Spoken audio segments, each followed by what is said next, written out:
আমিরে জামাত বলেছেন 25 তারিখের ভেতরে এটিএম আজহার ভাইকে যদি মুক্ত করে দেওয়া না হয়, আমিরে জামাত ঘোষণা দিয়েছেন আমি নিজেই স্বেচ্ছায় কারাবরণ করব, আদালতে যাব। সরকারকে বলি আমিরে জামাত আদালতে যাওয়ার আগে আজহার ভাইকে মুক্ত করে দেন, নতুবা আমিরে জামাত আদালতে একা যাবে না, সারা বাংলাদেশের অন্তত কোটি জনতা তার সামনে দাঁড়াবে। মনের মধ্যে বড় কষ্ট, স্বৈরাচার হাসিনা নেতৃবৃন্দদেরকে ফাঁসি দিল, আল্লামা সাঈদীকে হত্যা করলো। আমরা চেয়েছিলাম দেশ নতুন করে স্বাধীন হয়েছে, আমরা সঠিক বিচার পাবো, নিরপরাধ মানুষগুলো জেল থেকে মুক্তি পাবে। কিন্তু মনের মধ্যে বড় কষ্ট, হাসিনা পালিয়ে যাওয়ার পরে বর্তমান সরকারের 6 মাস পার হয়ে গেল, অথচ নিরপরাধ একজন মানুষ আমাদের প্রিয় নেতা এটিএম আজহার ইসলামকে এখন পর্যন্ত মুক্ত করে দেওয়া হয় নাই। আমার মনে বলে স্বাধীন দেশে এর চাইতে বড় কষ্টের বিষয় আর একটাও হতে পারে না। তার কারণ পুরো পৃথিবী বলেছে অন্যায় ভাবে বিচার করেছে। আমিরে জামাত বলেছেন 25 তারিখের ভেতরে এটিএম আজহার ভাইকে যদি মুক্ত করে দেওয়া না হয়, আমিরে জামাত ঘোষণা দিয়েছেন আমি নিজেই স্বেচ্ছায় কারাবরণ করব, আদালতে যাব। সরকারকে বলি আমিরে জামাত আদালতে যাওয়ার আগে আজহার ভাইকে মুক্ত করে দেন, নতুবা আমিরে জামাত আদালতে একা যাবে না, সারা বাংলাদেশের অন্তত কোটি জনতা তার সামনে দাঁড়াবে। তার কারণ নিরপরাধ মানুষের সঙ্গে আমরা আছি না নাই? ভালো করে বোঝেন, এই যে বেগম খালেদা যে দেশ নেত্রী, আপসহীন দেশ নেত্রী, তার বিরুদ্ধে 37টা মামলা ছিল। যেরকম কয়টা? গতকালকে দেখলাম 37টা মামলা খালাস করে দেওয়া হয়েছে। তিনি লন্ডনে গেছে, চিকিৎসা নিচ্ছে, আমরা দোয়া করি আল্লাহ সুস্থ করুক, বলেন আমিন। কিন্তু আমার কথা হলো ডক্টর মোহাম্মদ ইউনূসের নির্বাহী আদেশে বেগম খালেদা জিয়া যদি মুক্তি পায়, সবাই যদি মুক্তি পায়, তো এটিএম আজহার কেন মুক্তি পাবে না? কেউ পাবে, কেউ পাবে না, তা হবে না। আরে ভাই, কেউ পাবে কেউ পাবে না, এটাই তো বৈষম্য। আর ওই বৈষম্যের জন্য কি আমরা দেশকে স্বাধীন করেছি? আমরা সরকারকে বলি তারেক জিয়ার সমস্ত মামলাকে বন্ধ করে দেন, খারিজ করে দেন, এটিএম আজহার ভাইকে মুক্ত করেন। যত মিথ্যে মামলা বাংলাদেশে ছিল সবগুলো মামলা খারিজ করে নিরপরাধ মানুষদেরকে মুক্ত করে দেন, দেশের জনগণ আপনার পক্ষে দাঁড়াবে। আর যদি আপনারা জনগণকে আবার রাজপথে নামান, আমিরে জামাত যদি রাজপথে নামে, কোটি জনতা রাজপথে নামবে, পরিস্থিতি আলাদা দিকে চলে যাবে, হয়তো সামাল দিতে পারবেন না। এমন বিশৃঙ্খলা আমরা দেখতে চাই না।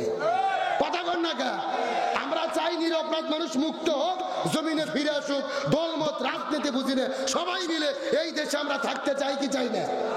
আর যারা আলেমের বিরুদ্ধে লাগিয়েছিল, আল্লামা সাঈদীকে হত্যা করেছিল 14ই আগস্টে, হাসিনা পালা গেছে 5ই আগস্টে, তার মানে আল্লামা সাঈদীকে হত্যা করার পরে একটা বছরও তারা ক্ষমতায় থাকতে পারেনি। এগুলো কার খেলা? এ জোরে বলেন তো, আছে নাকি পালাইছে? কোথায় আওয়ামী লীগ, কোথায় কাদের কাকা, কোথায় গেল ওই জালেমের গরম গরম কথা? এটা জোরে ঠিক বলেন, জোরে বলেন।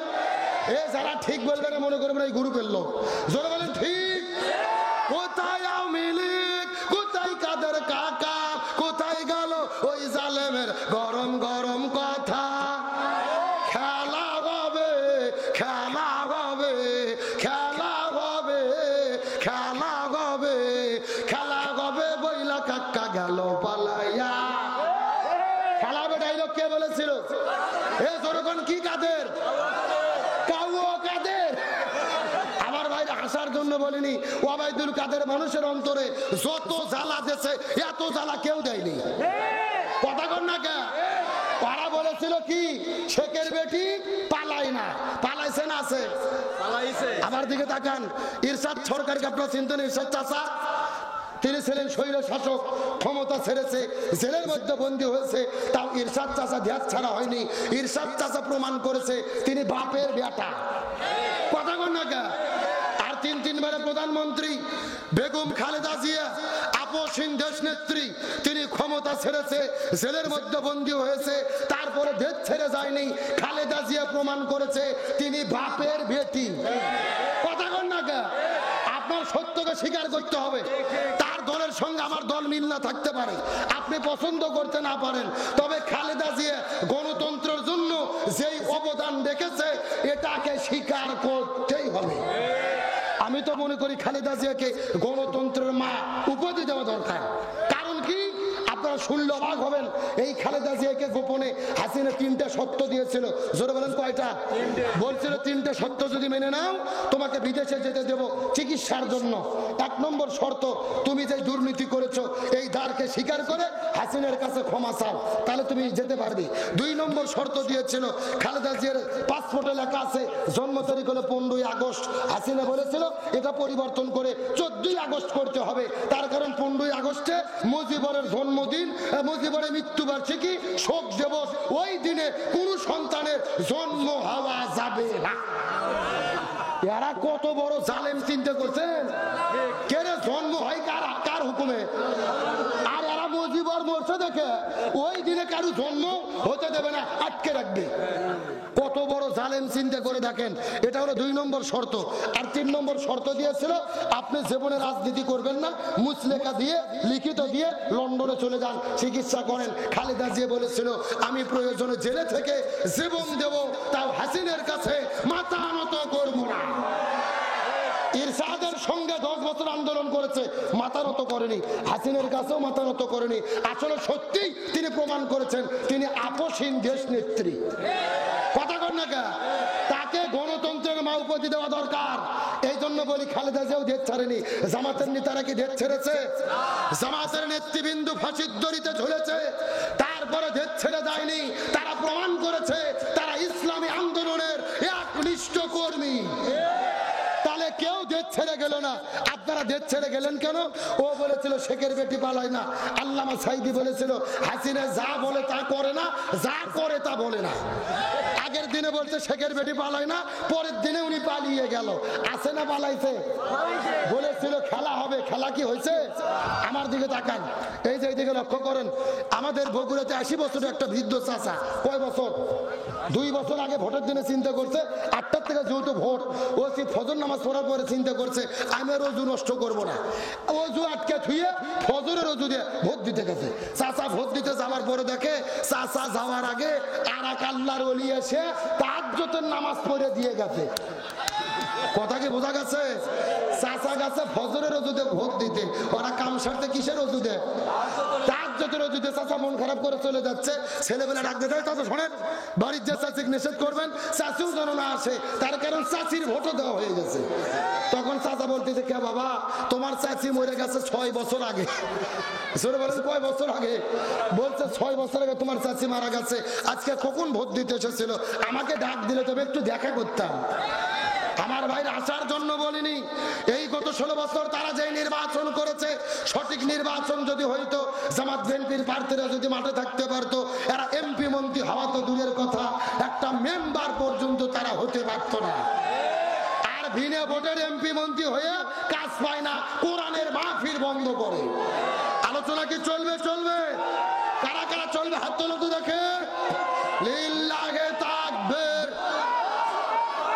আজকের মাহফিল চলছে, চলবে। যশোর জেলার মাহফিল, শেখরগাছার মাহফিল কতক্ষণ চলবে? সারা রাত। কেন এটা কি হুজুর মারা বাজ নাকি? আমার বারা সারা রাত নয়। আলোচনা যেহেতু শুরু করেছি, আর মিনিট 20 টাইম কি দেওয়া যাবে? জোরে বলে দেওয়া যাবে? আলোচনা চলছে কিন্তু কোনো ওটা উঠি করা যাবে? তাহলে চিৎকার করে বলেন সাহাবী হামদালার কি গোসল বাকি? আর একটু জোরে বলেন না। আলোচনার মধ্যে গুরুত্বপূর্ণ শিক্ষা আছে, আলোচনাটা অবশ্যই করব। তবে এখন যদি অনুমতি দেন আমি মহিলাদের জন্য 2 মিনিট কিছু বলবো। বলার দরকার আছে না নাই? এ যশোর কাশিমপুরের মুসলমান গভীর মনোযোগ। মা বোনদেরকে ডাক দিয়ে বলে, মা বোনেরা কতগুলো সুন্দর করে মনোযোগ দিয়ে বুঝে বুঝে শোনার চেষ্টা করবেন। আমার নবীজি মেরাজের রজনীতে সর্বপ্রথম ওই জান্নাতের মধ্যে চলে গেলেন। ওই জান্নাত পরিভ্রমণ করার পরে যখন জান্নাত পরিভ্রমণ শেষ হয়ে গেল, আস্তে করে বের হওয়ার পরে জাহান্নামের মধ্যে চলে গেলেন।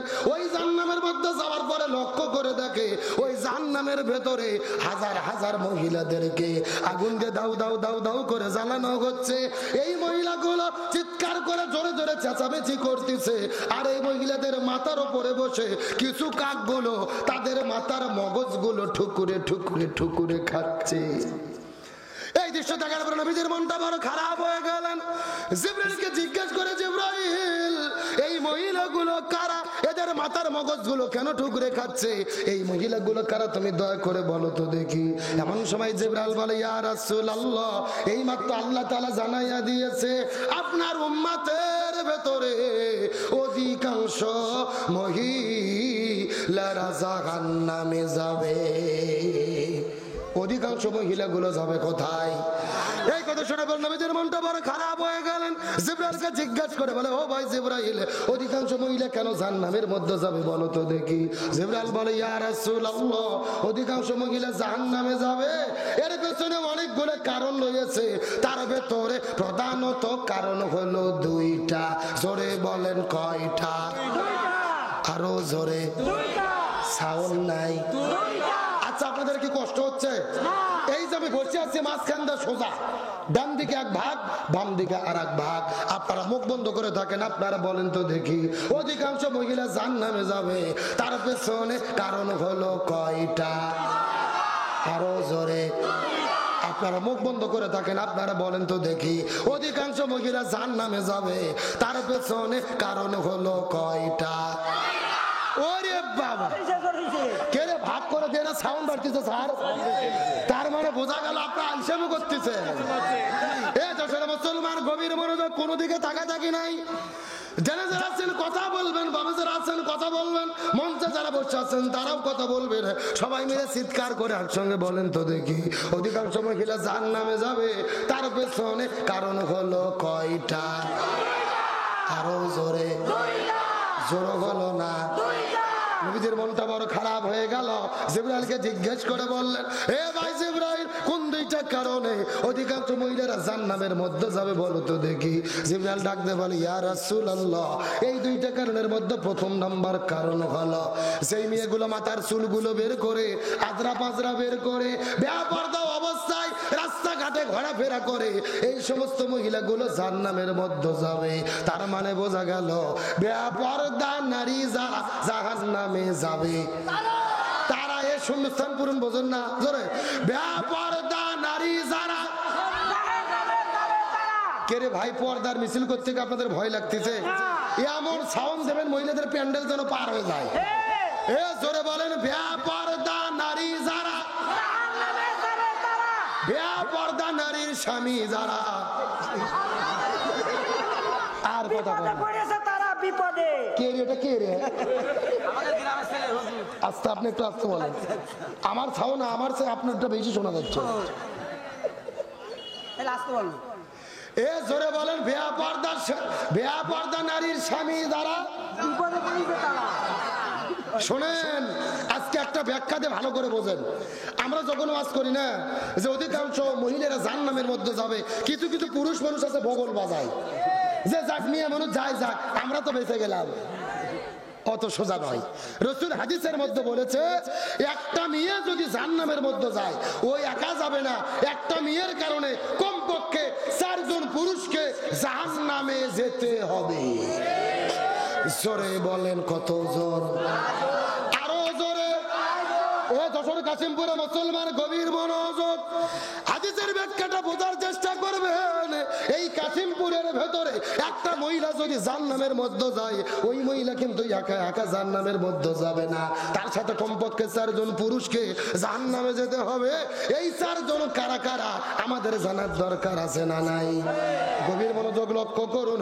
এই 4 জনের ভেতরে 1 নম্বর হলো বাবা। জোরে বলেন, 1 নম্বর কি? ভালো করে বোঝার চেষ্টা করেন।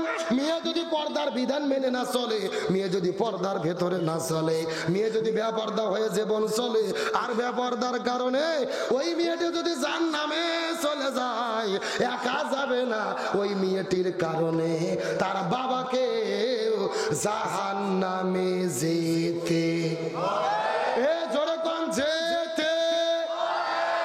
আপনাদের যশোরে এমন মুরব্বী চাচা আছে, এইরকম হুজুরের মতো মাথার টুপি, মুখের মধ্যে দাড়ি, সামনের কাতারে নামাজ পড়ে, কিন্তু আল্লাহ তাআলা দুইটা মেয়ে দান করেছে, একটা হলো পরিমণি আর একটা হলো মাহিয়া মাহি। যুবকেরা কথা বলো, শরীরের মধ্যে কোনো পোশাক নাই, শরীরের মধ্যে কোনো হেজাব নাই, বেপরদা অবস্থায় নাই, কে সাজে পুরো রাস্তাঘাটে ঘোরে, তার দুইটা মেয়ের কারণে পুরো যশোর জেলার যুবকদের চরিত্র নষ্ট। কথা কর না গা, ও কিন্তু খুবই ভালো, মাথার টুপি, মুখের মধ্যে দাড়ি, 5 ওয়াক্ত নামাজ পড়ে, হজ করেছে 6 বার। ফতুয়াটা বোঝার চেষ্টা করবেন, তার মেয়েকে যদি পর্দার মধ্যে না রাখে, পর্দা না করার কারণে তার দুইটা মেয়ে যদি জাহান্নামে চলে যায়, একা যাবে না, ওই টুপিওয়ালা, দাড়িওয়ালা, নামাজিওয়ালা বাবাকে সাথে করে নিয়ে জাহান্নামে যাবে। কথা ক্লিয়ার না ভেজাল আছে?